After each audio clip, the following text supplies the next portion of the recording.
dominate the game in front of any crowd. I keep it 100 while you only keep it 50,000. I can conquer any style, victory is in me now. My time is now, and scare me with lip. I'm spontaneous, smart, dangerous, fancy and quick. My trainer told me to work, he ain't prepared me to quit. I'm the only captain who's sailing this championship. I gotta hold down the city. Gotta let you know where I come from.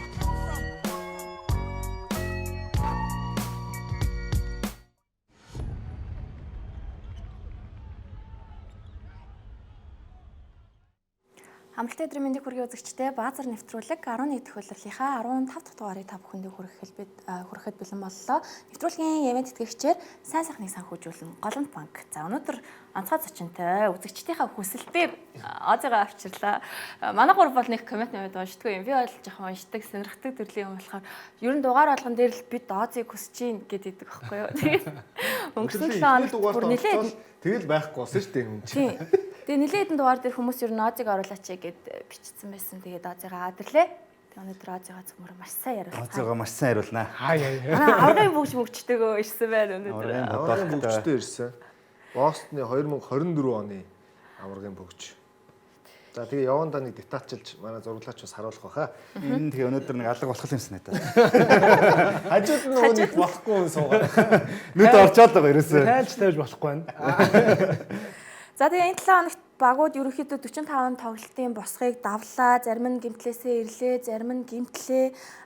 Тэгээд бидний маш удаан хугацаанд ярилцчихсан нэг сэдв тодорхой болох тийшээ жоохон хандж байгаа учраас Янсын талаар ярилцгаар Фили болон Milwaukee Bucks-ийн тоглолтын тэмээг хүлээн авч үзцгээе. За Филиг эхлээд цөмөрөө тойрон дээр нь ярьчих тийм үү? Ерөнхийдөө Bucks-ийн талаар өнөөдөр их ярилцах болохоор. За Пол Жорж бүр онцгорсон тийм. Энэ тоглолтын дээр шокнд орсон ойр харагдаагүй Пол Жорж байсан шүү. Озыг төр тайлбар. Тэгсэн. Тайлбар тавьсан. 3 дугаар үеийг тэр жигтэй шийдсэн шүү дээ. Бакс бас салж өгөхгүй яваадсан. Эхний хагасд нь Эмбид амар сайн байсан тийм. Бүр 20 оноо авцсан явж исэн. Эхний үе суугаагүй бүтэн тоглосон юм бид. Ойр тараагуунууд их харсан ер нь. Тий. Пол Жоржийн ойрдоо тэгж шидэхийг хараагүй. Эмбид минутын хязгаар хамаагүй ингээд асуудалгүй тэгээ хөлгөр дээр гүйжээ харааж байгаа нь гэсэн юм хайтайхан байна. Яг хоо нөгөө хамгаалтан дээр бол яалчгүй юм бид нэг жоохон солоо хадлаа. Яалчгүй удаан хадлаа. Түүнээс тоглохоо бол үнэхээр асуудалгүй л дээ. Эмбид ер нь одоо тэгээ хуучны Эмбид болчихгүй 19 тоглолт Монголд дараалаад баг 20-с дээш оноо авчлаа шүү. Одоо ер нь гэмтэхгүй бол энэ хүний авиас сугасан юм л дээ. Тий. Ааж тэгээ гэмтчихэд л. За энэ дээр нэгээр хаяад зү Эмбидийн. Энийг бас ойр тараагүй. Тий.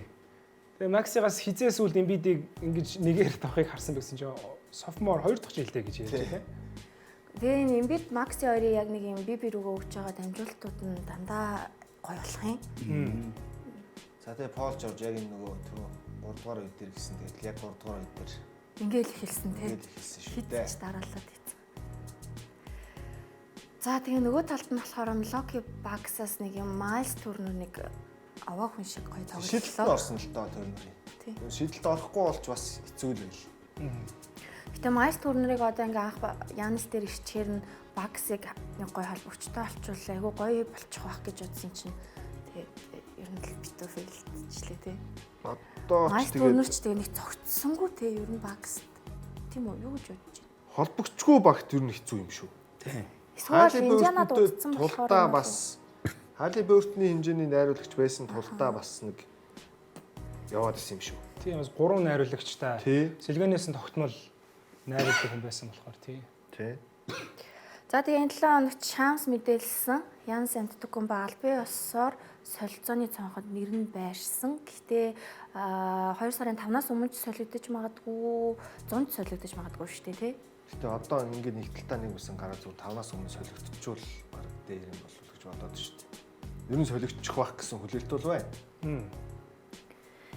Яг одоо 5 100 солигдох байх гэж бодоод байх юм. Бүл бүтэн том. Тэгээ багууд одоо гол нь 100 болтол хүлээхээр бас нөгөө өрсөлдөгчтэй алдчих аюултай л та. Тийм. Яг авахыг хүсэж байгаа багууд бол яг эсэргээрээ 100 бол өшөө нөгөө драфтын ирэхүүд багууд нэмэгдээд боломжууд нь нэмэгдэх. Одоо зөвхөн маркет дээр гаргаж үзээд ер нь хэр үнд хүрэхээр энэ үзэж ийн гэдэг тийм бас аналистууд дүгнэлтүүд байлаа. Гэтэ Янс хүсэж байгаа бол одоо авраг авчирсан одынхон хүсэлтээр одоо солигдё гэвэл Тий. Янсын бол одоо бодол шийдвэр бас айгүй чухал болов. Тэгээ одоо угаасаа бусад бүхэл 29 баг Янисыг сонирхно. Гэтэ яг боломжтой нэг гарын 5 хорунд л яг одоогор бол байгаа. 100 бол энэ тоо нэмэгдэн л дээ. 100 бараг тэгэл бүх багууд ороод Тий. ирж шүү дээ. 100 ч нөгөө цалингийн цэсмэс багуудынх сулраад өөрчлөлтүүд ирчихэр чинь юм өөр болоо явчихна л та. Тэгэхээр багийн зүгээс харуул уг 100 явуулчвал бас арай өөр Юм авч үлдэх үлдэх магадaltaй магадлал авч магадгүй. Тийм. Янас өөрөө бол зүгээр одоохондоо өөрөө гэмтэлтэй байгаа ч гэсэн чинь заах сарын дараа тоглоод эхэлж штэ. Тэгэхээр энэ жилдээ бас нэг дахиад нэг цаг хугацаа алчихгүй шиг гайгүй багт очиод дайрчвал бас боломжтой штэ. Тийм. За Янисыг авах боломжтой багууд гинэ. Нью-Йорк бол угаасаа Янасын өөрийнх нь сонирхол байгаад байгаа. Тийм. Гэтэ би одоо Янасыг ойлгохгүй байгаа штэ. Гэтэ Баксыг хүсэж байгаа зүйл нь драфт ирэх, Нью-Йоркд болохоор драфт ирэх байхгүй. Энэ нөгөө баахан драфтын эрхийг хүнд өгсөн юм чинь. Мич тэний Микал Бридсийг авах гээд 4 драфтын эрх өгсөн шүү дээ. Тэгээд тэр нь байхгүй болсон. Гэтэ яг зүгээр 3 дахь баг орж ирээд Портленд харин орж ирж магадгүйгээ сонсогдоод байгаа. тийм юм бол. Уг нь яг өөх тоглогч нь бол 5 сананоби гэхэр амар байгаа байхгүй. Одоо энэ дээр нэмээд юу орж ирж байгаа юм бэ? Микал Бридсийг Портленд руу өгж Жрүүг Бакс руу өгөх.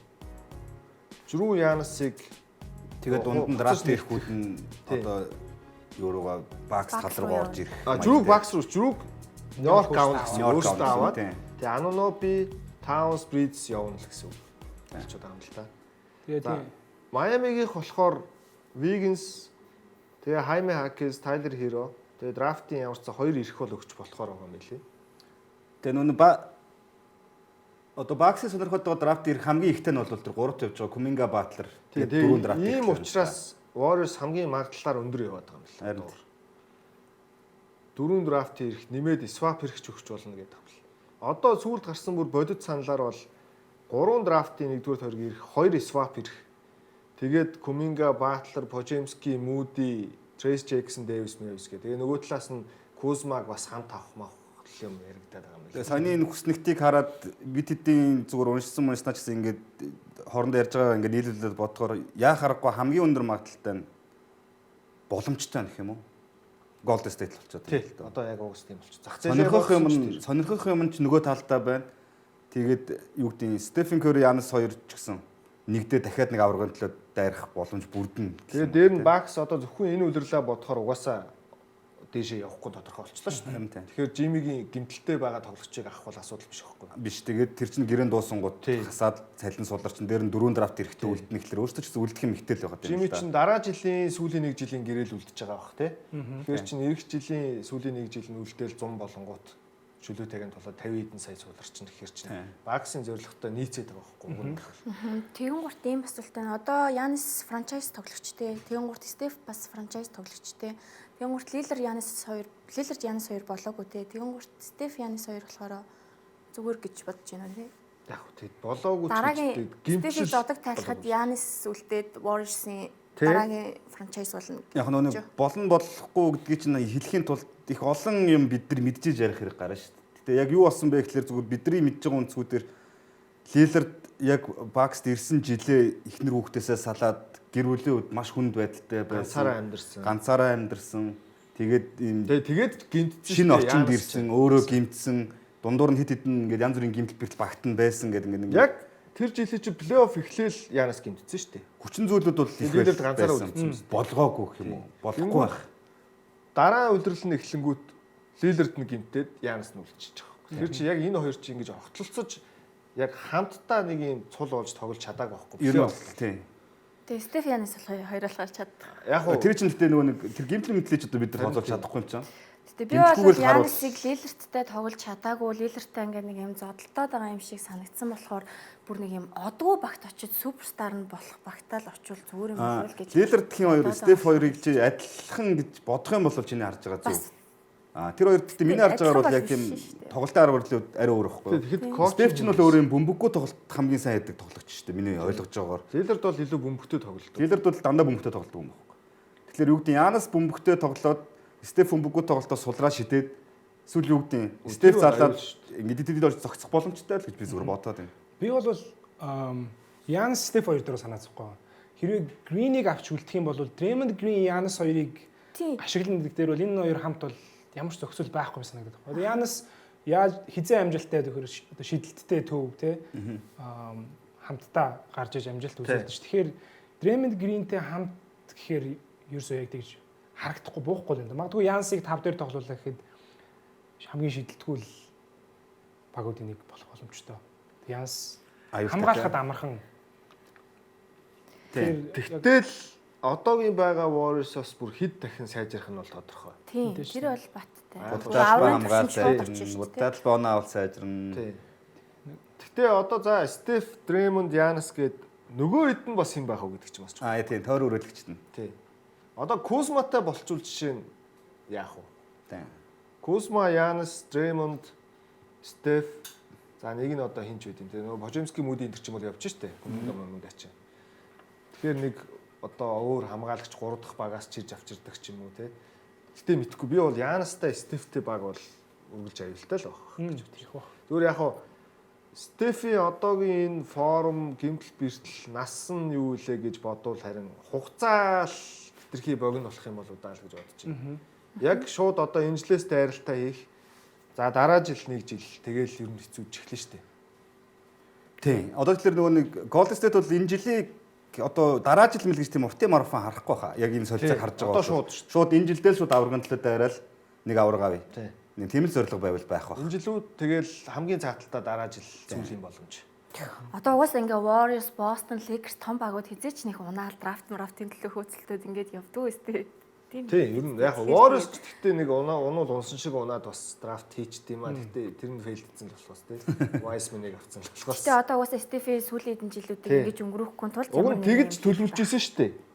Одоо ингэж Стефийн төлөө ирээдүгөө баллахгүй гэжсэн чинь Янсын нэр гараад ирчингүүд шууд тэр дороо өөрчлөгдөж чаас нөгөө харамлаад байсан 4 драфт ирэхээ бол үгүй гэж байгаа юм. Гол нь Батлерийн гэмтэл бэртлэл одоо энэ шийдвэрийг гаргахад нөлөөлж байгаа. Яг нэг хамгийн сүүлийн багийн Миннесота дээр ер нь яриаг байна. Гарч байгаа мэдээлэл дээр Янс өөрөө Энтони Эдвардстай очиж тогломоор гэж байна шүү дээ. Тэгэхээр Янсын зүгээр хүсэж байгаа нь би Стефтэй хэр удаан тоглох вэ? Магадгүй 2 жил 3 жил.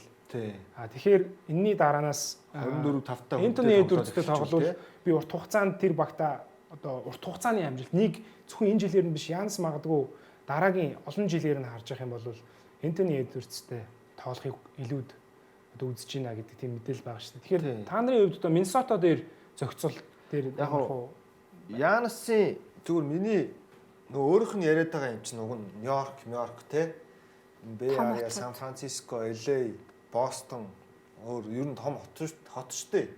Миннесота ч хэцүү газар шүү дээ. Зах зээлгүй байхгүй юу? Тий. Тэгэхээр би тэр талаас нь бодвол за тэр Энтони Эдвардстай тоглох нь тэрэндээ юм байж. Тэгвэл яг нөгөө зах зээл том юм харах юм бол Янс үсэх газар биш байхгүй. Тэгэхээр би тэрийг бол бүр хамгийн хойд игнэнд л тавиад байна. Одоо жишээ нь саяны энэ дөрвөн багийг ранклвал би Warriors-ыг нэгт, тэгээд Нью-Йоркийг хоёрт, тэгээ араас нь тэр Миннесота ч юм уу бусад багийг ранклах. Би бол бас Нямбатай ер нь л ойролцоол бодоод тийм. Зүгээр Янс мэдээж зэрэг сагсан бөмбөг тоглохыг зөвхөн сагсан бөмбөг талаас нь харах юм бол тоглохыг хүсэж байгаа Энтони Эдвардс байж болно. Стефээс илүү. Гэтэ яг шийдвэр гаргахад тэр чинь сагсан бөмбөгөөс гадна миний карьер цаашид яах вүлээ? Татвар яах вүлээ? Фэн бейс нь яах вүлээ? Дэлхийн хэвлэл мэдээллийн төвд байхыг хүсэж гинүү хүсэхгүй байна уу те? Тэгэхгүй Миннесота очих юм бол тэр чинь за үндэсний төвзөр шууд амжилт тоглолтын тооч баг Golden State-ээс хамаагүй цөөхөн болоод явчихна. Одоо л олон болж эхэлж байгаа болохоос тийм. Ингээ Golden State харьцуулаад тэр чинь хамаагүй өөр зах зээл байхгүй.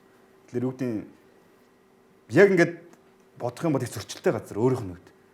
Би Эдвардстай тоглох би тэнд баймаар байна. Би тэнд баймаар байна аахгүй яг Янс оронд өргөө тавьд үзвэл.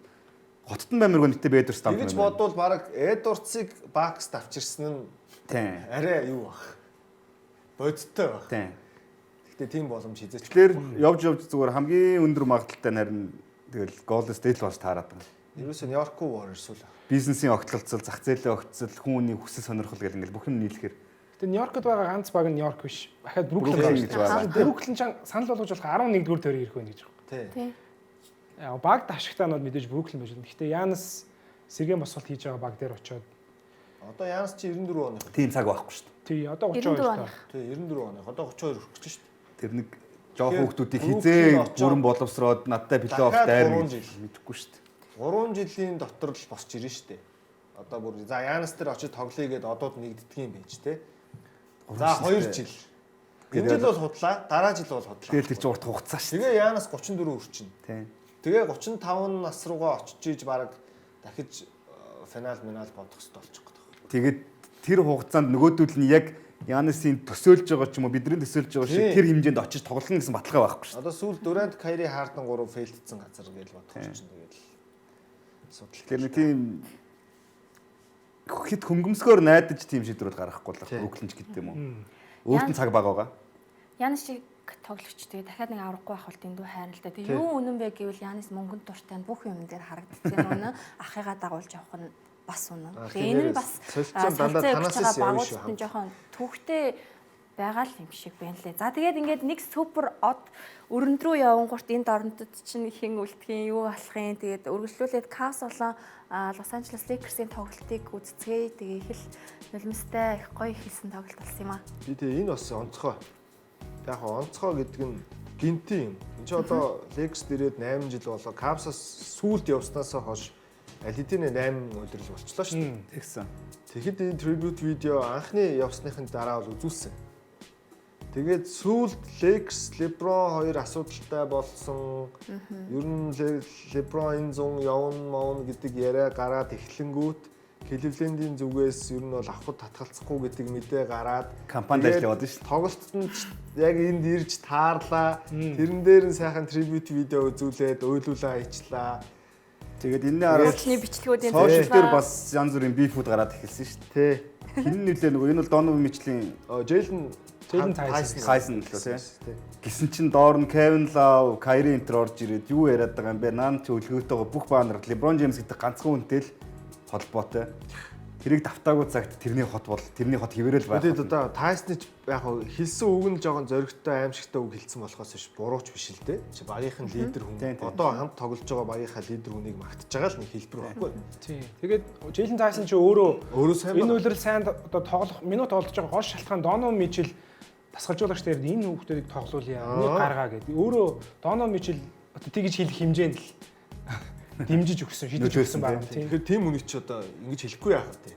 Гэхдээ жоохон хурцаар арайч нөгөө LeBron гэдэг хүн байхад чинь тэгээ хэлсэн л жоохон шөмжлээ. Тэгээд зүгээр минаас өөр тэрийг зөвтгөж буруутгаагүй шүү ерөөсөө. Зүгээр л тийм юм болсон. Тэгээд энэ нэг юм давхцлууд нь LeBron James-ийг хэрвээ дараа үйлрэл Lakers-ээс энэ асуудал нь хурцаад явахаа өрөх юм бол одоо очих магадлалтай хамгийн өндөр магадлалтай Cleveland хിവэрэл байгаа юм байна. Ер нь тэгээд үлгэр гой төгсөх юм чинь тэгээд LeBron Cleveland-д ер нь тоглогч NBA-ийн тоглогч хүн өөрийнхөө төрлөх хоттой очиж зодог тайлах нь хамгийн гоё төгсгөл шүү дээ. Тийм. Одоо нөгөө Lakers-тэй нэг гоё зодог тайлж болохгүй нөхцөл байдал бүрдчихсэн тийм. Тийм болохоор Cavs-тай ирээд тайлцсан нь олон хүмүүсийг баярлуулах юм шиг санагдаад байна л да. Тэгээд энэ өдрийн болсон энэ үйл явдлууд бол юм шийдэгдэх гээд байгаа юм шиг надад л санагдулсан. Би бол ер нь энэ мөч тэгээ энэ бэлдсэн зүйл тэгээ сүүлийн үед болж байгаа асуудлуудаас шалтгаалаад за ер нь бол бараг л LeBron энэ зам явах юм байна дөө гэдэг. Тэ бол ихтгэлтэй болж ирсэн. Бичлэг үзүүлсэн бас шалтгаануудын нэг нь нөгөө tribute видео үзүүлсэн шалтгаанууд нэг LeBron James-ийн магадгүй Cleveland хоттой хийж байгаа хамгийн сүүлийн тоглолт байж болох юм аа гэдэг утгаараа тэг үзүүлсэн. Тэгээд ер нь олон талаасаа тэрч тэ. Тэгээ сая нөгөө хайлайт нэрсээ харагдаж байгаа хэвээр LeBron сти дахиад нэг үлрэл тоглолоод энэ ч ирээд дуусгах чагаа гэдэг нэг юм барьсан үзэгчтэй болсон. Яг нөгөө үзүүлсэн видео нь бол энэ. Юмс их тавилттай юм шиг гоё таарад байгаа юм та хоорондоо.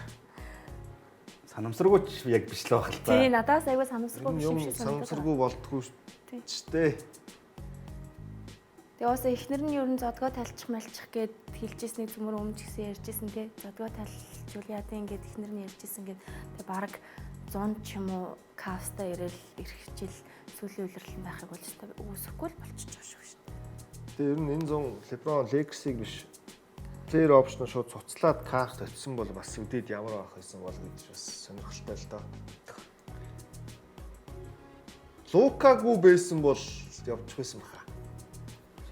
Лука ирчингүүт тэгээд Тийм яг үнэ локал нь за үлдээд нэг жил ингээд Хараа илгсэн баг л та. За тэгээд уйлсан манай. Энэ үед бас их юм бодогдно л доо ер нь хүнд бол. энд ингэж хадлуулж ахаар би ч юу нэнтэй ч ирдэг юм уу гэдэг дотор нэг тиймэрхүү төл мэдрэмж төрөөлөн байсан багт. Тэгээ энэ талбай нөгөө голын зассан лого могон ч гэсэн яг нөгөө 7 оны Кливлендийн Леброны тоглож явах үе мөн тэр лого тэр талбай байгаа байхгүй юу? Загвар нь. За тэгээ нэг юм гоё моч болсон. Тэгээд ер нь бол энэ нулимс эрх зун Кливленд руу Леброн гэдэг юм болчудаа л гэж бодсон би бол. Тэгээ түрүү нөгөө хулын хэлээд байгаа их олон хүн баярлаа. Ер нь бүх хүн баярлах байх хэрвээ Леброн Кливленд руу очих юм бол одоо Леброныг үзээд байгаа нөгөө Lakers-ийн фэнүүд нь ч баярлан явж байгаад нь Кливлендийнх ингээд хаан буцаад ирчлээгээд баярлан сагсан хүмүүс нөрхөж гисэн Леброны сүүлийн үйлрэлийг аюул хүндэтгэлтэйгэр нь. Тэгээ Леброн тэнд очиод одоо дахиад авгын төлөө мөлөө гэсэн юм хүлээлт байхгүй шүү дээ. Гэтэ одоо Кливленд энэ янзаараа бүрэлдэхүүн ингээ сайтай тэгээд одоо Яанас ингээ өрн бүс рүү явчвал мэдхгүй эргэж 100 Кливленд очиод эргэж жил Кливленд бүсээ тэргүүлээд гараад ирэх юм болов. Тийм шүү дээ. Одоо үргэлжлүүлээ бүгдээрээ Cavs-ын тухай ярилцъя. Cavs ч тийм одоо ингээд Donovan Mitchell ганцаараа нэг 30 орчим оноо дундчлаад байгаа байхгүй юу? Өөр 20 төгсөж байгаа оноо дундчилж байгаа тоглогч байхгүй. Тэнгуурт LeBron одоо 41-т ирнэ 20 хэдэн оноо дундчлаад яваад энэ. Тэгэхээр LeBron ирчүүл гоё. За Cavs яаж ин гэхээр сүүлийн 10 тоглолтоос нь 8 хожил авсан байгаа. Өнгөрсөн удирлын Cavs-тай харьцуулахад муу ч гэсэндээ ерөөхдөө ойрд бол буцаад ойрд бол сэргчтэй. Он гарснаас хойш чинь нөгөө бидний хүлээж исэн Cavs болоод өөрчлөө л да.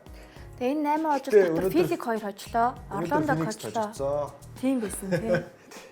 Яг Санс ч өчигдөрч бас амар хожлоо. Гэтэл Детротыг нөхөр хийцэн. Харин Санстай юу? Бүүкэргүй шүү дээ. Бүүкэргүй байгаа харин тийм. Брукс 40 оноо аваа яваад байгаа. Өнөөдөр Брукс 27 оноо аваад Кливлендийг хожиж чинь лээ. Гэхдээ яг энэ дээр Кливлендийг өнөөдрийн хожигдлыг зүгээр өршөөе. Ер нь зүгээр он гарснаас хойш энэ баг сайн байгаа. Тэгээ яг нэг тийм бид нар л энэ хоёр долларыг солигдоход нэг юу нөлөөлөв гэж боддог болохоос яг баг дотроос нэг юм жижигхэн ройл тоглогч нар солигдоход хүртэл том нөлөөтэй байд юм шиг л байна л да. Одоо нөгөө Тай Жером явсан тий. Өнгөрсөн жил сэлгэнээс маш гой тоглож ийсэн. Плей-офф муу тоглолцсон болохоос биш. Тэгээд Мичл өнгөрсөн жилээс сэж гайхалтай байна. Тэгээд чинь жижигхэн өөрчлөлтүүдэд дасах гэж бас зарим тоглогч нарт бас жоохон хугацаад ордог юм шиг л санагдсан шүү дээ. Одоо ингээд сайн тоглоод байгаа харахаар. Тэгээд дээр нь чинь Гарланд, Моблин энтер энэ жил гимтлээс юусоо салсангүй шүү. Jared Allen удирлыг эхлүүлэхэд байхгүй байсан. Тэгэхээр чинь бас нэг талаасаа бас нэг хүнддэг шалтгаантай байгаад байгаа. Харин яа мэдээж Denver шиг одоо Jokic байхгүй ингээд хожоод одоо юу гэдэг нь тим чадамж байхгүй гэдгийг бүгдээрээ л харж байгаа. Мичл байхгүй бол хэцүү болчиход байна шүү дээ. Тий. Мобли одоо ер нь бас хашгүй холбоотой байсан. Ер нь энэ жил ер нь болохгүй байгаа юм нь холын шидэлт нь болохгүй байна. Тэгэнгүүт Мобли бол бүр 38-аас 30 руу илүү ороод ирсэн. Тэгээ шидэлт нь болохгүйсэн чинь Моблигийн сүүлийн тоглолтууд руу ерөөсө тохон дээрс бөмбөг аваад 2-3 залаад спин эргэл тохоол галлаад ерөөсө Мобли шидэд хийхгүй бол би зүгээр бодлоо. Янас шиг тоглоод ирлээ л дээ. Шидэлт нь юу лээ сүүлийн нэг сард бараг 3-17 өмөвтэй шидэж байгаа гэдэг юм утсан шүү дээ. Тэгсэн мэт 3-ын дотгошоо болохоор 60 одоо сая дахиад гэмтсэн үү? Гэмтсэн юм лээ. Гэтэ яг би зүгээр тэрийг яг Озойтер тайлбар үеэр яг энэ статуудыг ингээ ярихад надад зүгээр тэгэд бодогдоод би тэр үйл хэлчихсэн юм.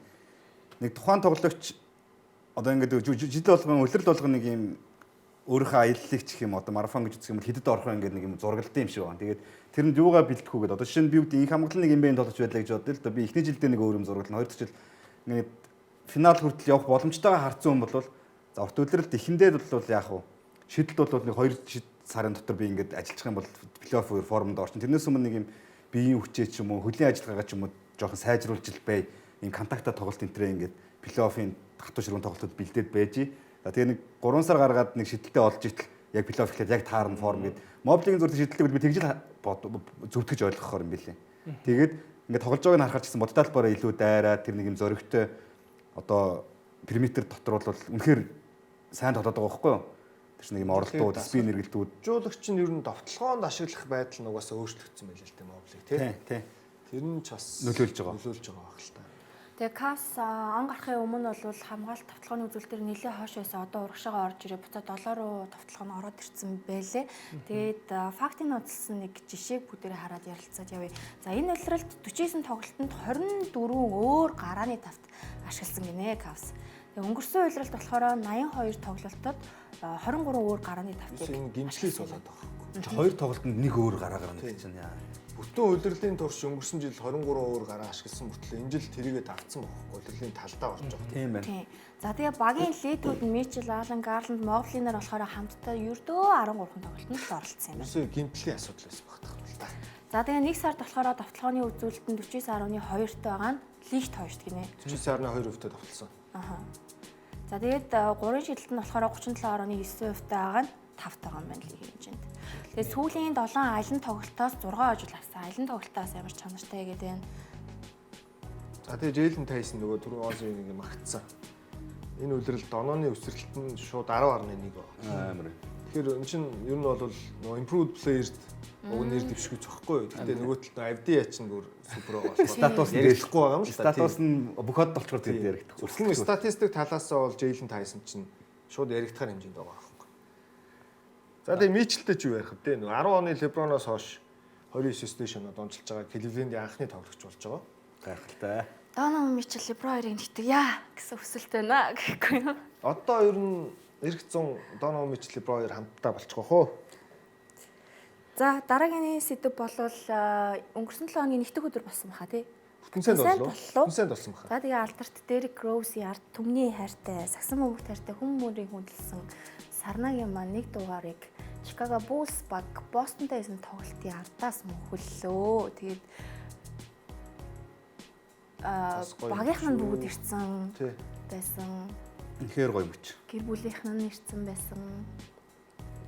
Энэ тэгээд бүр анх энэ чинь өнгөрсөн онд баха. Яг хизээг нь санахгүй байна. Багийн ерөнхий менежер нь Rose-тэй уулзаад нэг юм гоё юм ярьж ийсэн аа. Ингээд бид нар нэг сэдв ярьж ийсэн аа. Тэрийгээ зүгээр ингээ цааш нь үргэлжлүүлж өөрчлөнгүүтээ эх хонд чиний өмсгөлийг дугаараа чи мөнгөлөхгүй гэдэг нэг юм тэр ярианы сэдв донд оруулаад ярьсан чи Rose шууд гайхаад ингээ цаашаа ороод үйлээд тэгжсэн. Тэгээд яг мөнгөлийнх нь өмнөх яг энэ үйл ажиллагааны өмнөх оройн бас Chicago Bulls баг маш гоё бичлэгийг өөрийнхөө сошиал Facebook хуудсанд оруулсан байсан. Тэгээд ингээд дугаарыг мөнхөллөө. Одоо нэг дугаартаа тоглогч дахиж хизээч энэ багийн өмсгөлтэй тоглохгүй. Гэхдээ Rose-ийн хүүн байвал болно гэсэн. Бүр тэгээд хэлсэн байлээ тий угаасаа. Хамгийн гоё нь өөрөө Derrick Rose энэ хоттоо төрж өсөөд энэ багийг дэмжиж тэ фэн нь байсан. Тэгээд өөрөө энэ ордондоо Michael Jordan-ы хажууд зэрэгцээд ингээд дугаараа мөнхлүүлнэ гэдэг. Jordan өөрөө Rose-ийн дугаарыг миний банерын хажууд байршуулчих гэж хэлсэн юм бэл.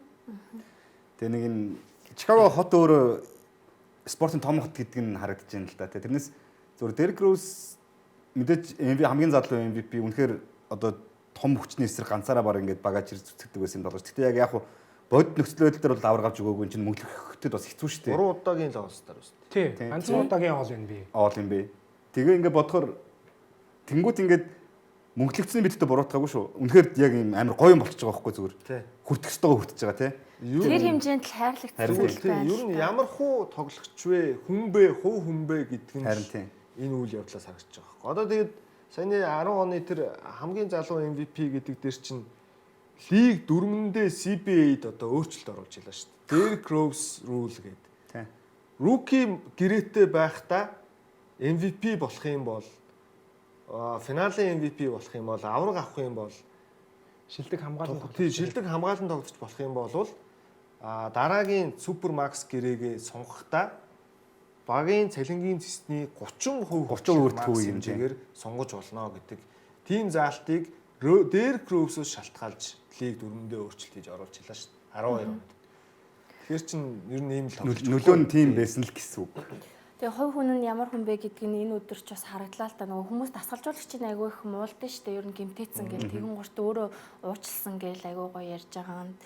Тэгээ Rose-ийн амьдралын түүхээр кино үйл их гоё кино болох байхаа үзэлтэн ч гэсэн дээгүүр байх байхаа. Хүүх гэдэг кино яг баримтат л та. яг уран сайхны бол Уран сайхны болвол яг нөгөө тамирчны гэмтэл ямар амар хэцүү тусдаг мустаг энэ төр гэсэн нэг тиймэрхүү байвал гэд бодогцсон юм. За тэгээд энэ дугаарыг мөнхөлсөн тоглолт болох Пүүс болон Бостон харин тийм бас нэг зохиолтой юм шиг болцсон байлээ бүр гайхмаар юм яаж ингэж болт юм болоо бүх юм тавигдтай байна гэж байхгүй үстэй. Тэгээ хамгийн гол нь одоо түрүү дугаар дээр яриадсан шүү дээ энэ чухал тоглолтуудад бүгд амар төвлөрөөд гараад ирчгээр өөр болчихдгоо гэдэг. Эмбэ чинь дандаа шилдэггүй тоглож байгаа. Яа Бүзэлэс Дерек Вайтыг балкад болгожээ. энэ тоглолтын би төгсгөлийн л харсан. Нэгт үнэхээр гоё тоглолт болсон илээ. Хойртрын шидэлтийг л харсан.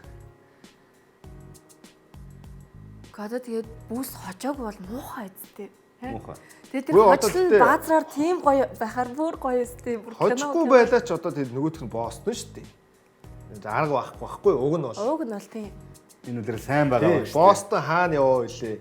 Бүүс хаана яваа вэ? Тэр талаас нь бодвол зүгээр хожихгүй байсан. За яг гоё үдчих боллоо л гэж дуусах байхгүй юу?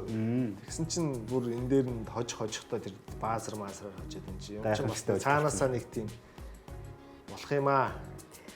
Тэгээ Чикаго Булс өнгөрсөн жил нөгөө Лейкерсийн эсрэг 12 секундэд бүр амар түүхэн ажил байгуулаагүй юу? Энэ жил Лейкерсийн эсрэг яаж тоглох нь вэ гэж бас нэлээд хүлээгээ үзсэн. Тэгээд илэглүүлэл дууссан л та. Гэтэ энэ дэр бол яг хичээвэл бас Булс нэрээ гоё тоглож чадхаа нэрээ харуулж байна. Залуу тоглогч нартай баг бас ингээ аюултай л та. Пост юу л бас дараасан өдрийн тоглолт хийгээд орж ирсэн байсан. Өмнөх өдөр нь бас нэмэлт 2 нэмэлт цаг гаргаад тийш нэ. Тэгээ өөртөө бас тэгж явсан 2 нэмэлт цаг гаргасан тоглолт ш нэрээ тий. Эхний хагас бол оноо холдсон байсан. Тэгээ яалтчгүй нэг 2 дугаар хагаст 2 нэмэлт цаг гарцсан. Тэгээд тоглогч жоохон суучихсаа тий. Болсон. Гэтэ энэ тоглолт ингэж дууссан зүгээр сагсан мөнгөний фэнүүдүүд бол гоё байсан бохоо. Роуси дугаараа мөнгөсөн үед чинь баазар шидэлттэй тоглолт болсон гэдэг. Тэр чинь юу лээ одоо сүүлийн гоё том мөчүүд гэ бодохоор өчигдөр одоо жишээ нь Далс Шарлотттой тоглоход Далс нөгөө 24 дугаартай домог тоглож Марк Агойрийнхаа дугаарыг мөхөлж байгаа байхгүй юу? Тэгсэн чинь баг нь сүүлдээ хожигчж байгаа байхгүй юу? Одоо нөгөө Конк Непл чинь алдаа аваад тэгээ аваачаад хожигчж байгаа байхгүй юу? Юу яа ингэж Роусийн дугаар мөхөсөн үдшийг Кевин Хортер. Тэгээ айгуу гоё айконик юм хийх гээд ах чи араас нь багийнхан тэрвэрэд өгөхгүй маа. Тэн дээр жоохон. Тэгээ эрэгтэй хүмүүс жоохон мэдрэмж муутай шүү дээ. Яг эрэгтэй хүмүүсийн нэг мэдрэмжээ юм гарцсан шүү. Уул нь яг гоё нөгөө Роусийн нөгөө юу хэл дураагаад байгаа шүү дээ. Чикаго Булс 5 дугаар мөнхөлсөн бас ямар гоё юу юм бэ те? Харин би бас айгуу гайхсан. Амар гол амар үн цэнтэй. Тий. Тэгээ бодгоор харин тэр Роуз өөр ямар амар хүн байсан бэ гэдгийг харагдаад байгаа байхгүй. Авраг авч өгөө. Харин тий. Нэг л MVP-тэй болдог байхгүй юу? Энэ 100 гараад одоо 4-1 нь өнгөрцөн байж тээ. Нэг ч тоглогч дугаараа мөнхлүүлээг байсан. За одоо энэ багийн түүхийг за 70 эд оноос нь л бодъё л доо. Тэгэхэд чинь за нэг 70 жил. За 60 жил. 60 жил гэдэг л бодъё те. 60 эд оноос гэж бодвол бүр 60 жилд 5 хүн л мөнхлүүлсэн байна шүү дээ. Амт. Тэгэхээр тэрний нэг нь Роуз болж ийн гэдэг чинь зөөрөө гоё байхгүй. Ийм юм гоё байдаг л та тий. Олон дандаа цөөхөн юм ч юм. Гэхдээ одоо яг өндөө манай Lakers Boston хоёр чинь сүүлдээ тоглох дугаартай хүн олдохгүй болж эхлэх гээд шүү дээ тий. Амар олон дугаар мөнхлөө хайцсан. За мөнхлөхгүйгээд ч бас хэцүү тий. Өргөжлүүлээд орон бүсийн хүсэгчтэй яриа. Тэгээ энд надад нэг асуулт байгаа. Шарлот Хорнетс яах болоо гэд асуучих. Ер нь дайрах юм шиг санагдчихэв нү. Одоо ингээд сүүлийн тоглолтуудыг үзэхээр Шарлот дээр ямар бодолтой хийж байна вэ? Одоо тэгээ дайраад ч одоо бүр дээшээ үзэж чадахгүйгээс хойш хэм дими юм шүү л гэж бодож байна. Би бол. Тийм үү. Яа тэгэхээр лотоны ирэх авчвал арай дээш штэ. Тий. Хаа хүрнэ гэж дайрах байл гэдэг чинь асуулт. Гэхдээ одоо за ингээд дайрсаар агаад плей-ин тоглоод 7 юм уу 8-аар гарыг. За 8-аар гарыг. Тэгээд Детройтын аманд очино. Эсвэл тэр Нью-Йорк, Бостонгийн аманд очино шүү дээ. Энэ Шарлотод Янсыг авах ямар ч боломж байхгүй юм уу? Янаст Шарлот очих боломжгүй шүү дээ. Янс өөрөө очих ямар сонирхол гол байхгүй. Яг зүгээр эндээс харуул Чикаго Булс л магадгүй унаж энэ хоёр л байраас болвол тий. Чикаго хүсээд Шарлот бас дээшлэхийг хүсэх юм бол Шарлот гээд асуугаад байгаа нь Шарлот юу нээр амар гоё тоглоод байгаа юм. Тоглолтын үзэх дуртай баг болцсон. Нодлон сүүлийн 2 жилдээ тоож үздэггүй л байлаа. Одоо ингээ үзэхээр тоглолтол нь гоё. Конк Неплийн нөлөө амар. Яг үнэ. Яг баг клей болчиход шүү дээ. Залуу. автомат шийддэг юм байл л дээ. Үнэхээр сайн шийддэг. Тэгээд ер нь хамгаалдаг. Яг Клей байгаа байхгүй. Тэгээд Ламело бол гимтлэхгүй бол угаасаа ямар Брэндон Миллер. Брэндон Миллер үнэхээр супер байна. Бриз чинь тэнд дөрөвд хүн болчиход байна шүү дээ. Харин тийм. Ер нь бол Тэгээд 7 хоногт Далстай тоглосон Шарлот ч юм. Тэр нь бас гоё тоглолт байсан. Тэг яг нэг Flag Conclave хоёрын матчап. За ингээд Дорндыг ирсэн скендерүүд өндөрлөлийн нэвтрүүлгийн маань ивент тэтгэгчээр хамтдаа төрүүлж болох нь Unitel Group эргэж ирэхдээ бүгдээрээ өрөөндийн талаар ярилцгаая.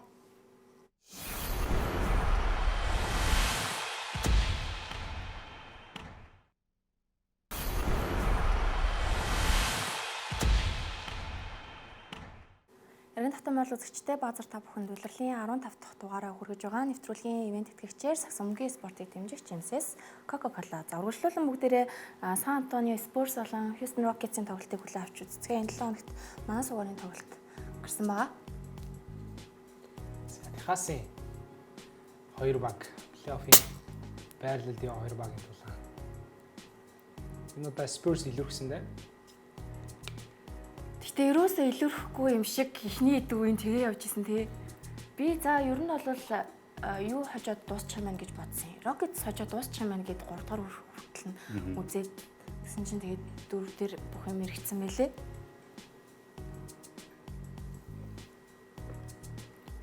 Энэ өдрлийн спортс тэгэл янз бүрийн нөхцөл байдлуудад орж үзэл тэр болгон дээр гэхдээ хожлын хувь нь илүү байгааг харахаар л плей-оффд аюултай юм шиг санагдаад байгаа юм да. Барьж хожиж гин, тэнцүү явж байгаад хожиж гин. Клач мөчүүдэд тэгэл ер нь орж үзээл байгаа. Гэтэ спортс нэг тийм сони статистик байсан. 10-аас дээш онооны тэргүүлэлтэд явж агаад бариулаад хожигдсон тоглолтын тоогоороо нэлээд дээгүүр байсан. Тийм үү. Тийм. Тэгээ бодохоор бас нөгөө туршлага бас жоохон дутах юм шиг бол санагдсан. Энэ үлрэлтийг үзэл яваад тэр гайг болчих юм шүү. Шингүүн болохоор нэг гоё статистик байгаа. Шингүүнтэй цуг пик н роллороо топ 5 байлуу. Нэг тийм одоо Кевин Durant-ийн тоглолтын өмнө ярилцлага өгсөн байгаа байхгүй. Шингүүн бит хоёр одоо л уучраа олж байна. Одооноос л бит хоёр яг ингээд би бинийг мэдэрч эхэлж байна гэд. Нөгөөсөө сүүлийн үеийн Rockets тэгээд Rockets аюултай л байгаа юм л та. Зөвхөн энэ хоёр л хоорондоо пик н рол хийгээд тоглоод байгаа юм л та. Нэг жоохон таалагдахгүй байгаа сул тал нь гэх юм уу. Тийм. Бусдынх нь оролцоо байхгүй. Багийн тоглолт шилжээд байгаа. Тийм. Ер нь бол нэг үндсэн энэ 3 хүн л бөмбөгтэй тоглоод байгаа байхгүй. Амен Томпсон, Durant, Шингүүн. Заримдаа Томпсон ингээд холбогчоор тоглоод, заримдаа Шингүүн тоглоод. Тэгээ ерөөсөө Durant энэ 3-ын л оролцоо болчиход байгаа. Тэр нь нэг жоохон сонирхолтой байгаа. Нөгөө үлрэл эхлэхийн өмнө л энэ багийг Хьюстоныг ярьж байхад нэг юм холбогч авчуул гээл ярьж ирсэн. Тэрийгээ л дахиж ярмаар л. Тэрийг авахгүй зүгээр Хьюстоны яг ингээд нэг юм хож гаргаавал олцоод ш. Тэр нөгөө нэг энэ одоо Нямбаг хэлж байгаа шиг 3 тоглогчийн оролцоотой тийм. Эннийх нь энэ нэг тоглолтод эхлүүл яах вэ гэдэг асуулт байгаа шүү дээ. Нэг гимтгэж ч юм уу эсвэл гимтүүл яах юм. Харин тийм. Durant тэр хариулт байхгүй байна. Durant жишээ нэг жоохон гимтэй тоглолт хэмжүүл яах юм. Тийм. Шингүүн бас гимцсэн шүү дээ сая нэг хэсэг бас.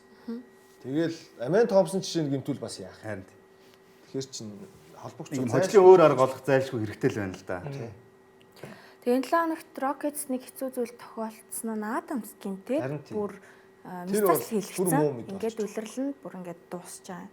Тэгээ өөрөө ч гэсэн тэгээ цахим буудснаа нийтэлсэн байлээ. Мистаст орсныхаа дараах. Тэгээд шанс ч гэсэн мэдээлсэн. Өдрөл эхлэхэд түүр хахчихлаа штэ энэ баг чинь. Харин Капелатай, Стивен Адамстай, Шингүүнтэй гээл. Тэгсэн чи одоо Стивен Адамс нь уг нь яг нөгөө Мокичтэй тулах гол хүн гидчихэж байгаа хөөхгүй. Ядаж плей-оффт ирэх байсан бол яг уу гэсэн ахиж ирэхгүй болчихж байгаа юм л да. Тэгэхээр ер нь Rockets жоохон хүнд байдалд орчиж гин үү. Гэтэ бас үгүй ч гэж болно. Гэтэ одоо ингээд угаасаа солилцоо ер нь хийх магадaltaй болоод эхэлчихэж байгаа юм байл л дээ. Тийм үү. Төв авчрах ч юм уу тий. Тий.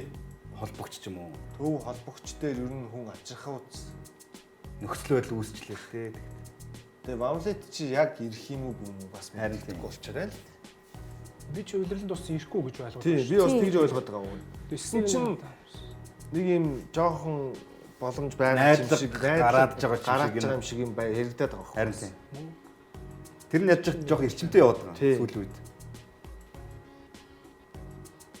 Тэгээ одоо зүгээр Вамлетгүй, Стивен Адамсгүй тэгээд зүгээр солилцоо хийгээл холбогч чавъя, төвч авъя л гэж үзэх хэрэгтэй. Одоо юм тэр надад хэрэггүй л дээ. доор нь Фини Смит гэж өгдөг 48 сая гэрээ шаал дэмий бас. Хайр тийм ээ.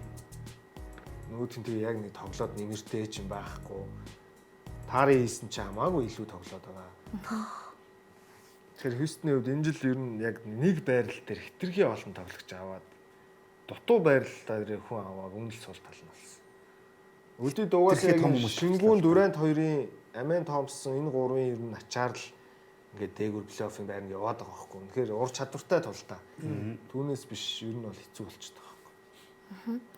За үргэлжлүүлээд үгүйсэн Миннесота Timberwolves болсон тоглолтыг хөл авчихцгээе. Чи үл өчтөр боллоо. Яагаад Хардштейн ирсэн. Би чинь бөө баяр. За яста Хардштейн ирчлээ. Үлрэлийнхэнд Миннесотаг бас хожсон шүү дээ. Тэгээ Хардштейн ирчлээ. Ер нь чэд нэлийн ганцаардаад байгаа санагдаад исэн болохоор одоо яста гой тоглох байхаа гэсэн чинь гоё л тоглосон байх. Таандар биш юм шиг л тоглосон. Ер нь яг ойрдч тэгжил тоглоод байгаа юм л дөө. Би ч нэлээд дасах шишин шүгэ ороо явчлаа. Айгу хөөрөлтөө байсан юм чи нэлээд бууж. Тоглолтын араас Энтони Эдвардс манай авгийг мулталсан. Тэгээ өнгөрсөн жилийн MVP байгаа. Энэ бол миний хувьд бол personal. Харин тий тоглогчид бүгд харин OKC-ийн эсрэг ингэж гарч ирдэг байхгүй юу? Ер нь OKC-ийн биш. Авраг аавна гэж яригдж байгаа авраг авсан болон ийм багууд эсрэг тий. Тухайн үйлрэлт эсвэл амар онцгой байгаа багууд эсрэг ер нь ингэж гарч ирд юм л да. Авраг аавн гэдэг чинь өөрсдөн дээрээ маш том байз урж ийн л. Тий. Яг үнэ. Эдрийг оноорой гэд тий. Одоо календар дээр ингээл 82 тоглолтоо бүгдийг ингээл энэ үед ийм байх юм ингээ харж байгаа л OKC-тэй хэсгийг бодлоо. За энэ үед бүгд маш сайн төвлөрөөрөө л гэж захиж байгаа шүү дээ. Улаанаар тэмдэглэж байгаа. Улаанаар тэмдэглээл тасгалжуулагч нар бол тий. Тоглогч нар ч гэсэн хувьдаа тэгэл календар дээр тэмдэглэж байгаа шүү дээ. Одоо тий дээр нь Миннесота ч яг энэс өмнөх баг 4-5 дараалал хожигдсон байсан шүү дээ. Харин тийм ээ. Тэгээд манай олон жоох юмуд. Үгүй одоо ийм байгаа хгүй юу. Назрид, Рэндл, Гобер ер нь Миннесотагийн төвүүд нэг тийм айгу биеийн хүчин нэг юм амар штэ. Амар ирчүүд гэх юм уу. Юмрт хөөрхийн манай читийг хараач тээ. Яманы гурав шиг. Би хүчээр яалтчгүй нэг юм дутаад тэгээд би энэ тоглолтыг харсны Хардштейн ирнэ гэж мэдээгүй байснаа за ирчихэж байгаа юм чи окей гэж бодсон чинь тийм зүйл болоогүй. Тэгэн гуртаа үгүйсээ хизээж энэ тоглолтын турш оноод дээр гараагүй. Миннесота яаж чижсэн бараагүй. Дандаа оноо дутуу тоглоод дөрөвдүгээр үед яг OKC арай илүү оноо авсан. Гэхдээ нийлбэр дүнгээр бол тэгэл Миннесота илүүрхээ очиж байгаа юм л та. Энтони Эдвардс би бол ямар тоглолтод одоо хамгаалтаа ямар төвшөнд байлгахаа би өөрөө ингээд сонгож тоглолт. Гэхдээ би бүх тоглолтод өнөөдрөх шиг хамгаалж би хамгаалах бол манай авагийн хамгаалалт өөр төвшөнд байдаг. Плей-оффт байна хүн тэрийг хийдэг л дээ тий. Тэр ч утгаараа тэгээ 2 жил дараалал бүсийн финал хүрчихлээ тэгээд яг гоо ийм нэг харизматай ийм одоо зан чанартай дайчин сэтгэл зүй сайтай учраас Янас бас ер нь үнэлж Энтони Эдвардс би танд тоглол дуртай гэж ярьж байгаа байх. Хоосон шалдан гоё биш байгаад шүү дээ. Юмаа энэ чинь ярьсан юмаа биелүүлчихдэг хүн байхгүй юу? Өөрийгөө мэдээд шүү дээ. Би ийм үед ямар тоглолтод яаж тоглохооч хүртэл би өөрийгөө хянч чаддгаа мэдэрдэг гэдэг чинь амар гоххгүй. Янасын би Энтони Эдвардстай хамт тоглох дуртай гэж байгаа нь зүгээр Эдвардсыг л ер нь ямархуу тоглогч гэдгийг үнэлж байгаа хүн юм шүү дээ. Түүнээс биш солигдоод энэ хүн дээр ирчин гэсэн үг бол биш баг. Ер нь зүгээр яг талбайн гадуурх амьдрал нь жоохон болохоос ш Энтони Эдвардс чи ярьж хэлж байгаа нь айгүй гоё штэ. Одоо нөгөө нэг Йокичиг MVP авдаг үйлрэл нь шээ авах байсан штэ гэж шууд шулуухан хилждэг ч юм уу. Тэр нь бас ингээ нэг юм шээ үзүүлээд байгаа хүндэтгэл. Гэтэ зөрүүлээд шээ өдөөс тоглохдоо алаад өгье гэсэн тийм уур амьсгал мэдрэгдээд байгаа байхгүй Энтони Эдвардсаас. Жордны харизма байгаа. Яа тийм яг үнэ. Майкл Жордан. Бүр нэг юм би угаасаа та нараас илүү гэдгээ мэдээд байгаа. Тэгээ тэрийг олон хийж чадаад байгаа юм да. Яг одоогоор яг аврагын төлөөч арай давж гарч ирчээгүй л байна. Гэтэ ер нь бол бас ойрхон байгаа шүү гэдэг. Ер нь нэг цаг ойртсон гэдгийг харууллаа л. Тэгээ тэр нэг JB-тэй нэг коридорт яриа зогсчихдээ бичлэг өгдөө шүү дээ. Нэг малгай өмсцэн, цаашаа харцсан. Тэгээ JB яг камерын өнцг нь бол Эдвардс ингээ хажуу талаасаа JB болохоор ингээд яг нааша камер тал руу харцсан. Ингээ хоорондоо ярьж байгааг нь харуулсан байсан чинь. Тэр бүр яг Майкл Жордантай адилхан харагдаад байгаа байхгүй. Тэрийг бүр сошиалд бүр тастаад оруулсан байсан. Энэ одоо яг Майкл Жордан байгаа сте. Хүүхд нөх боломжтой гэдэг. Боломж чицээ баха. Энэ үн чи 2000 дом авцаа сте. Тэгээ 2000-аад онд чинь ах бас Wizards А, ээж л байсан. да. Wizards аялан тоглоод явж байсан л да. Тоглоом шүү. За үргэлжлүүлээд бүгдээрээ та нарын талаар л ер нь ярилцъя. Яач ба сүүлийн 10 тоглолтын 7-д нь хожигдол хүлээлээ. Та бүгд минь юу гэж бодож байна? Би бол одоо сайн мэдхээ байлаа. Яг хөө гэхдээ ийм байна л да. шалтгаан нь тодруулах гэж л энийг оруулсан шүү. Тийм, гэмтэл байна. J-Dub гэмтлээсээ эргэж ирээд эхлээд нэг жоохон тийм байгаад байсан шалтгаан нь 100 нөгөө бэлтгэл хийх боломжгүй. Яагаад гэвэл мясцаас л хийлгцэн байсан болохоор бэлтгэлгүй байжгаад саяхан ирж байгаа нь тэгээ буцаа сая ингээ гэмтчихэж байгаа. Хартштай бас нэлээд олон тоглолт өнжөөд ирлээ. Бид нар одоо OKC-г нөгөө өөлөх гээд шүүмжлэх гээд хайж байгаа шалтгаан нь энэ л дээ. Энэ баг чинь ингэж их гэмтсэн мөртлөө нэгт яваалаа. Тасархаагаар. Гэтэ би бол жаа шүүмжилмээр байна уу? Би бол бас асуудал гэж нэг харахгүй. Оозон ер нь Юун дээр гарч байгаа мэд Хартштайн сая сар тоглоогүй шүү дээ. Тэгээд энэ хугацаанд ерөөхдөө хожиглоод олон байсан. Тэгээд одоо яг нөгөө солилцоо намын дээр гарч байгаа мэдээлэлээр харахаар OKC төвийн тоглогч хайж байгаа гэдэг байна. Тэгэхээр ерөөхдөө манай хэрвээ нэг төвийн тоглогч бэртгэл юм бол манайх шууд ингээд манай төлөвлөгөө бүтлгүүд нэг мэдж байгаа учраас ер нь сул тал нь одоо самбраас аавн төвийн байралдаа Хартштайн суух үед эсвэл аль нэг гэмтэх үед баталгаатай араас одоо ч за тоглогч хэрэгтэй байл гэж 48 тоглолцсон. 49-т тоглолцсон гэж бодъё. За ер нь тэнгууд 33. J-Dub Хартштайн хоёр чинь сая 24 тоглолт өнжсөн. Талтан тоглоог. За тэгээд дээр нь Кенрич Уильямс одоо саний Озигийн маань хэлсэнчлэн дараас нь гардаг төвийн тоглогч нь баггүй. Яг байрал нь яг төв биш. Жижигхэн ч гэсэн тийм. Нуруу намтай мөртлөө ер нь самбар тоглолдог хүн. Тэр нь 20 тоглолт өнжсөн. Үлрэлийн бас л ер нь баг талын өнжсөн. За тэгээд гол хамгаалагч Caruso 6 тоглолт. Бас гол чухал хамгаалагч Aaron Wiggins нь 15 тоглолт. Тэгээд Jalen Williams одоо бас төвд гаргаад байгаа. Одоо гаргаад байгаа. Хартштайны орно. Тэр нь 15 тоглолт өнжсөн. Тэгэхээр чинь яг төв бол энэ багийн асуудал нь болчиход байгаа байхгүй. Цэвэр төв Хартштайнаас өөр байхгүй. Ер нь яг зүгээр одоо ингээд NBA багуудыг харахаар энийг яах гэж авдсан бол гэл ингээд нэг юм том хүмүүс аваад идэв шүү дээ. Тэр чинь ямар хэрэгтэй байдгийг вэ ихлээр яг нэг юм чухал тоглолтууд плей-офф ялангуяа ойрцсон үед нэг 5-аас 10 минутын хугацаанд тэр нэг эсрэг багийн одоо зогсоогчгүй амар мундгууд биш хүчин зүйлүүд Йокич гэдэг юм уу Янас ч гэдэг юм уу будтаалбаруу дайрдаг хүмүүстэй л ерөөсөө мөргөлдүүлж нэг юм хүчин жоохон шингээж авах л үүрэгтэй байхгүй. Тэгэхээр энэ төвийн тоглож гэдэг хүн тийм үүрэгтэй учраас одоо OKC-д яагаад энэ байрал дээр хүн авах гээд нэхлээр дандаа нөгөө нэг тэр нэг юм 7 дахь өндөр хүмүүс нэг бак хүмүүс байгаа шүү дээ амар чиний нөгөө нэг сая яриад байгаа Миннесотагийн шиг. Тийм хүмүүстэй энэ мөргөлдөхөрч идэж чинь туйхан учраас гимтэж үрдэх магадлал айгүй их тий. Тэгээд гимтэд байна. Гимтэд байгаа. Тэгээд дээр нь түрүүний нөгөө бүр өмнөх сэдв рүү аваачаад Хьюстон ягаа солилцоо их гэдэг байгаа чинь бас ерөөсөө Стив Адамс гимтэнгүүд одоо Йокичтэй хэн туулах юм? Вемби Спурсийнхэнтэй хэн туулах юм? гэдэг асуудал чинь шууд ороод ирж байгаа. Хэдийгээр ард нь Капелла байгаа ч гэсэн дахиад төв авахгүй дээ шүү. Харин тийм. Ер нь ингээд нэг тэр тухайн жилийн аваргын төлөө дайрах гэж байгаа багуудыг харах юм бол доор зодтолдох хүн л нэлээд зул аваад идэв ер нь. Одоо Лекс жишээ нь би одоо хамгийн сүүлээр бодоход 20 оны аврах тийм үү. Баахан сонин төвүүд тийм шүү дээ. Жавел Маки, Dwight Howard тийм. Зодог тайлж явсан хүмүүс шүү дээ. Хьюстны эсрэг хийсэн цуврал дээр нэгийг ч ашиглаагүй. Тийм. Ягаад тэгэхээр өрсөлдөгч нь төвгүүл баг байсан. А тэнгууд Дэнүртэй тулахад Йокичийн эсрэг жинхэнэ ээлжтэй л ашигласан. Тэгээд Майамигийн эсрэг төвийн тоглогчдороо бас илүүрхэж чадсан байна. Тэгэхээр одоо миний зүгээр одоогоор санаж байгаагаар хамгийн сүүлийн тийм нэг сонин төвүүд авчирсан мөртлөө амжилттай тоглоод авраг авсан жишээ бол Lakers-ийн тэр жишээ байхгүй.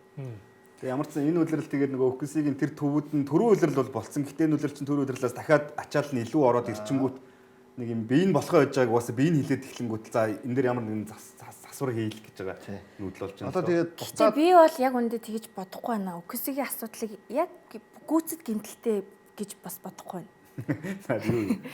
Гурван шидэлтүүд нь амар муу байгаа. Тэгээ өнгөрсөн жил бол тийм сайн байгаагүй шүү дээ. Байгаагүй. Гэтэ сайжрахгүй байгаа байхгүй. Одоо өнгөрсөн жил гурван шидэлт нь муу байсан нь үнэн. Гэтэ энэ жилийн улирлын ихэнд айгүй сайн байсан гурван шидэлтүүд нь. Би бараг за Шэйний тоглолтыг үндсэн ч гэсэндээ хэд маань аваад явчихаар юм байна да гэж бодсон чинь одоо огтхон ч тийм биш. Тэгээ нөө Шэйс ерөөсө гардгүй юм гараад байгаа байхгүй. Ингээд бусад тоглогч нартайгаа гар барихгүйгээр амар ууртай хувцаслах өрөөрөөгөө ороод нэг тоглолтын дээр 2 удаа манайхан зодон гаргаал тий.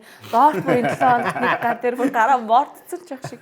Тэгээ нэг юм бас нэг багийн дотоод уур амьсгалын юм мэдрэгч чинь. Тэгээ нөгөө 7 хоногт Харин тий. олон хожигдол яваад Хожигдоод эхлэхээр л нэг юм болоод нэг сайхан ярилцлага барьсан чинь байхгүй болоод нэг юм болоод байна. Яг л нэг юм асуудал. нөгөө багаараа сайхан ярилцаад нөгөө хөтлөгчийнхөө нүүрэн дээр нь алчуураад бохоод ороод юм байхгүй болж эхэлдэг юм аа. Тийм нэг асуудал болж байхад бол юу харагдахгүй тий. Баг хожиж явахд угаасаа бүх юм гоё л байдаг л та.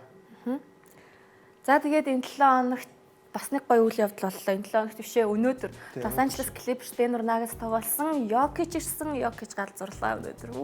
Хүн одоо карьерийнхаа хамгийн амар хүнд гимтлээс ингэж ирчээд ингэж тоглож болдгийм үү? 25 минутанд 30 доноо авсан байгаа. Харин тийм ээ. 10 хэдэн самбартай. Зүгээр зага амралт болчихж байгаа байхгүй юу? Манай аврал. Эсвэл алдаатай би хаатай хүн юм Jokic тэ өнөөдөр эргэж ирснээрээ MVP-гийн өрсөлдөөнд эргээд орж ирэх боломжтой ямар ч болж байна. асуудал. Хоёр тоглолт хитрэгсэн бол 65-аас хязгаар нь доошлчих байсан. Тийм. Одоо Jokic 2 тоглолт гонжих хэрэгтэй байгаа шүү. Ямар ч хэсэн дахиад. Нөгөө мэдээлэл нь OKC-гийн дараагийн тоглолт Denver-тэй. Тий. Яанда одоо нэрээ. Jokic-тай, Valanciunas-тай. Jokic-ийн байхгүй хугацаанд Denver-ийн тэгээд үнэхээр сайн байла. 16 байлаа. Тий. Зөвхөн Jokic биш шүү дээ. Энд чинь гарааныхаа Aaron Gordon, Christian Brown. Яг үнэ. Тэгээ Гордон буцаа гэмтсэн. Valanciunas сая орж ирснээр тоглолт болгон дээр 10-аас дээш самбар аваад 10-аас дээш оноо аваад яваад байна. Peyton Watson сая бүр ямар амар суперстар шиг байч Jokic Peyton байхгүй. Watson-ы энэ аимшигтай тоглолтоо шалтгаалаад эрх 100 Lakers Peyton Watson-ыг хамгийн их сонирхох баг. Сонирхох тоглогч нь Lakers-ийн үед Peyton Watson байх болно гэдэг мэдээ хүртэл сая гарлаа шүү дээ энэ 7 хоногт. Гэтэ тэр бол жоох риски. Тэр бол риски тий. One season wonder байх боломжтой шүү дээ. Тийм үү? Хамгаалалт нь бол бодиттой. Гэхдээ тоглоом дээр яг ийм хэмжээнд бол байх уу гэж байн барин ирж зүйлтэй. Тийм үү? Ялангуяа том тоглолт билээ авах дээр бол өндөр үнэлцээ яваад байсан шүү. чимээгүй болчтой шүү дээ. нэг хэсэг нөгөө Майамигаас бити тоглогч надад ч худлаа гэдэг байсан шүү дээ. Гэтэ Lakers гэхдээ Miami даа сайн хандлагөөндөө авж байгаа тоглогч нар нэг л. За тэр Lakers ч яах. Clippers-ийг ер нь бол ярих хэрэгтэй л доо. Энэ баг ерөөсөө 12 дугаар сарын 20-оос хойш тис өөр баг болоод хөвөрчлээ. Харин юу н тохиолдов? Амар сайн болчлоо. Өөрчлөсөн юм нь Крис Полыг л хаснаас хойш л доо. Пол болохгүйсэн юм шүү. Ерөөсөө бүх юм Пол лээсэн юм шүү. Яг өнөөдөр за ингээд Jokic ирээд Denver бол хожиж байгаа. Гэхдээ ерөнхий сүүлийн сар хагас за бараг за тийм ерөн сүүлийн сарын хугацааг сар хагасын хугацааг тооцвол Clippers дөрөвдгөө л хожигдчих.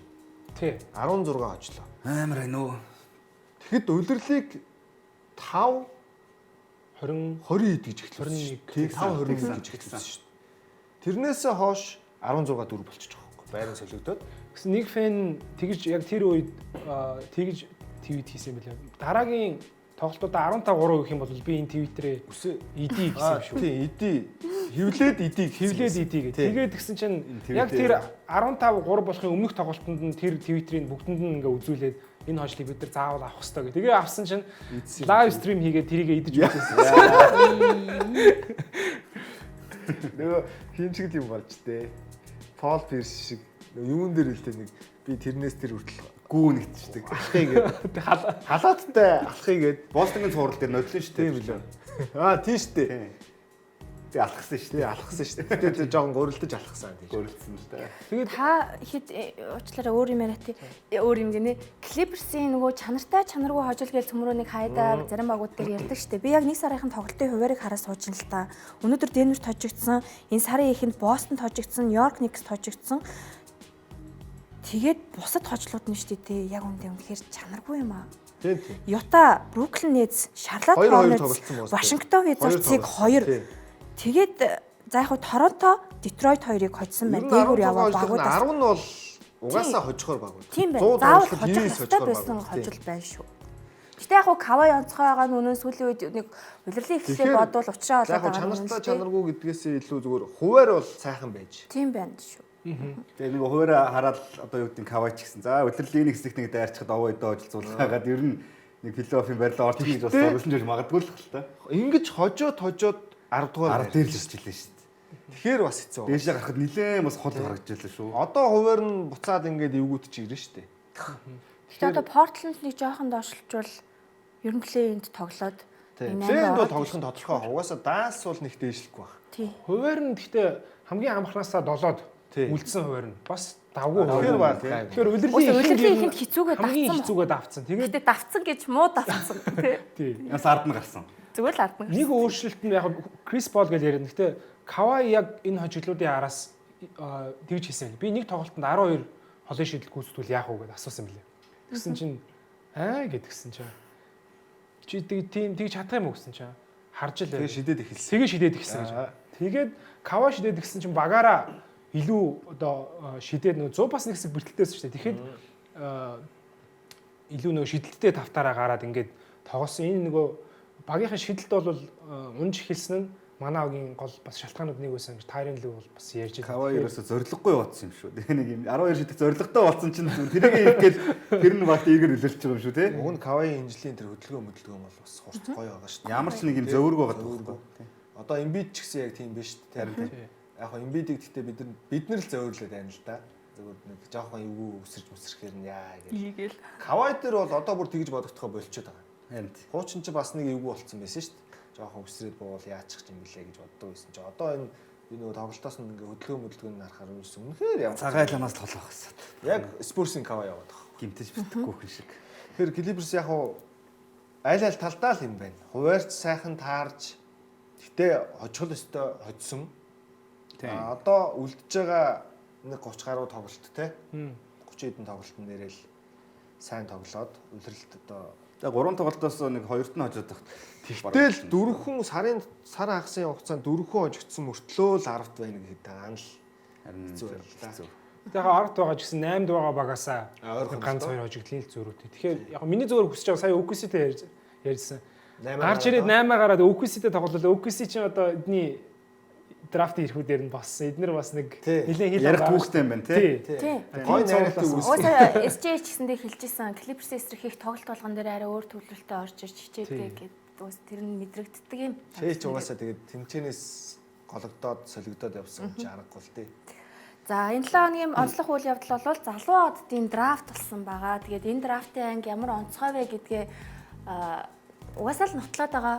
Гой драфтын анги байгаа. Тэгээд Rising Start Одоо ямар тэр бүрэлдэхүүнтэй байхыг харъя.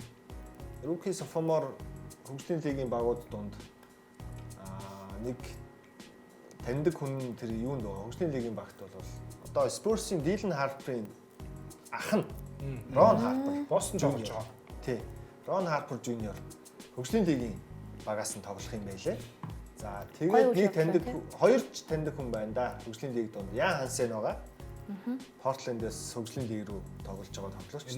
Niederhauser Clippers байгаа. Энэ залуучууд л байна да. Ron Harper дээр чөтгөрийн баг надтай гэж ах нь хөгжлийн лигт байж хат дүүн тэнцээ Spurs сэлгэнээс бас чухал тоглогч нь болцсон тоглож байна. За би лав тим мэл шүү.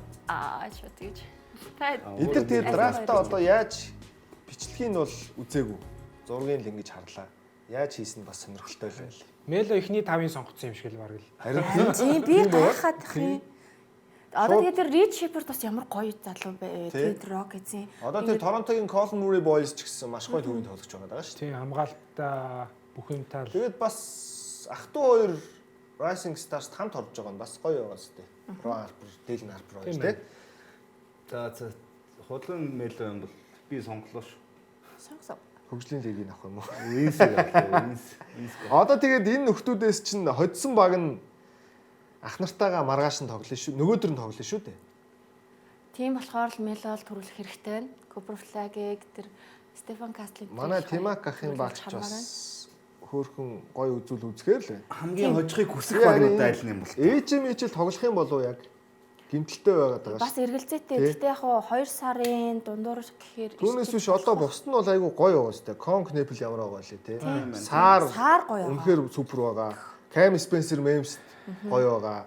Jalen Tyson одоо түрүүн бид нар багтсан те. Тимакийн баг сайн байгаа. Kelly Ware Miami-гийн гол одоо солилцооны гол төвийн тоглогч нь болчиход байна шүү дээ. Манай Винс яаж ингэ сонгосон юм бэ?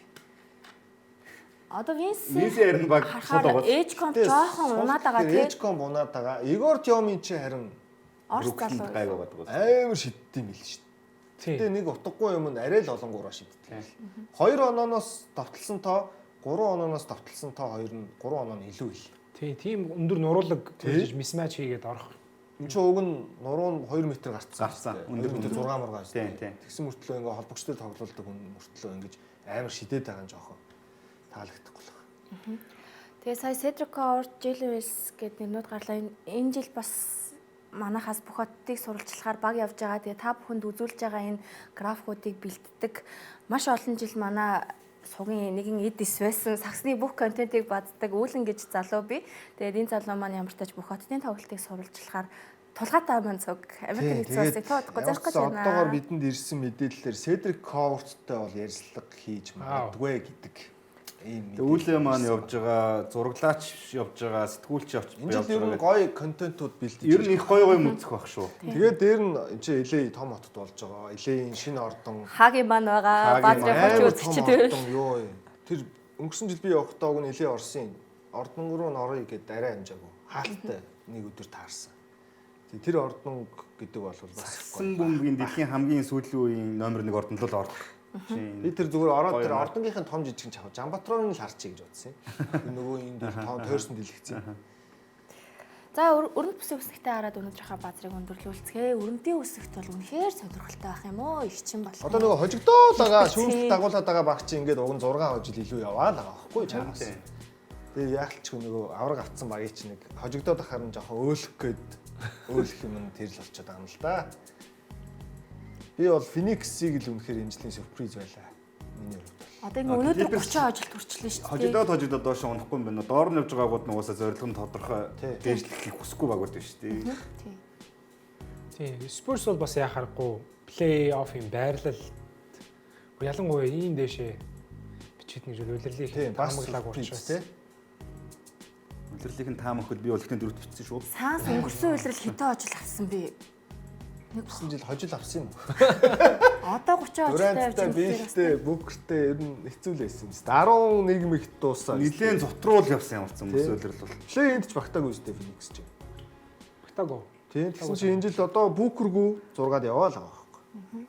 Тэгээ хамгийн сонирхолтой нь одоо бид нар түрүүн баахан нөгөө төвийн тоглогч гэдээ ярьсан чинь Phoenix ингээд хоцсон тоглолт ер нь хоцсон цаа тоглолтын ороод бокс скорыг харахаар ерөөсөө л нөгөө Colin Gillespie, Dylan Brooks, Devin Booker, Jalen Green за ер нь тэгэл нэг урд чугамны одоо Jordan Goodwin гэдэг юм ингээл дандаа урд чугамныхын тоглогч нар л оноо авалтар байгаа тэргүүлээд идэх байхгүй. Сонирхолтой. Тэгэхээр бас нэг тийм өөр товтлоготой сакс тоглоод байгаа юм шиг байна. Brooks-ыг ингэж амар санс тохирно гэж бодоогүй тий. Brooks-ыг Charles Barkley All-Star болох хэрэгтэй гэсэн мэл. Тэгээ. Ягаад бас үгүй гэж. Тий. Ууса стат нь 6-аад явж гин. Стат нь сайн байгаа. Харин би тэгээд нөгөө нэг бүгдээрээ саналаа өгөхөд All-Star-д оруулсан шүү дээ. Brooks ч. Brooks ч нөхөх игдүүтэй юм байл шүү дээ. Сонь характер их гаргадаг. Зан төрх нь өөрчлөгдсөн байна хараа. Phoenix дээрээд. За ингээд энэ 7 хоногийн санаач юм байла. Баазартай хамт байсан үзэгч та бүхэндээ баярлалаа. Ирэх дугааруудаар шууд дамжуулалтаараа уулзцгаая. Нэвтрүүлгийн ивенттерч сайн сайхныг санхүүжүүлэн голон тоог байлаа. Баярлалаа үзэгч. Баярлалаа.